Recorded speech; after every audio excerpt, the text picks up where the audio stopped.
Now, President Cyril Ramaphosa has announced that the Local Government Municipal Structures Amendment Act will come into effect from the 1st of November 2021. The act aims to strengthen governance in South Africa's municipalities. For more on this, I'm joined by Mr. Danga Mughogho, Program Manager of Well-Governed Cities at the South African Cities Network. Mr. Mughogho, a very good afternoon to you. Welcome to the Daytime Update. Talk to us about what this Amendment Act is actually really all about and the provisions that it puts in place. Its ultimate aim is to make sure that government structures are tightened and governed in a way that is credible and will bring down the issues of corruption that we're seeing. Thank you for the opportunity.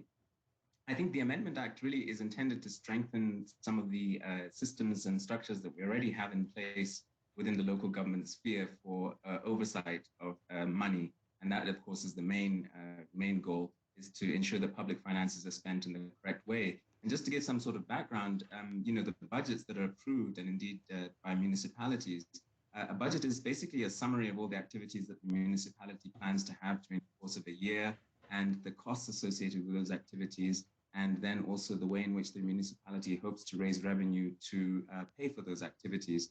Where it becomes important is that the municipality has a financial year that runs from the 1st of July of each year to the 30th of June, and councillors, who are our elected representatives who are going to elect in November, are the ones who have oversight of that budget. And by oversight, we mean that they actually are the ones who approve that budget. And by law, they must approve that budget by the 30th of June. Typically, a budget is prepared by the municipal administration, headed up by the city manager. And the mayor, in consultation with the mayor actually presents then that budget as his executive to the council.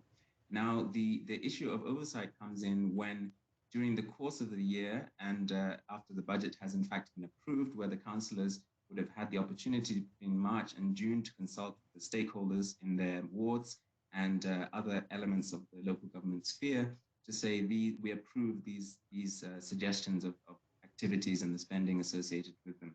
The issue that has happened in local government and why we have this amendment is that in local government, the division between the legislative and the administrative, or the executive branch rather, is not as clearly set out. And so unlike in the National Assembly, where it's very clear that members of the National Assembly are separate from the executive, as in the ministers and so on, who work within national departments, within the local government sphere, the council actually delegates those responsibilities to the executive. And so what that means really is that it's been a bit of a blurred line between the people who implement activities and the people who are supposed to oversee them. So the amendments to the existing legislation are an attempt to tweak that and firm up that process. Mr. Mughogho, we'll have to unfortunately leave it at that for today, but certainly an issue that will need and demand further unpacking. We thank you very much for your time. We're taking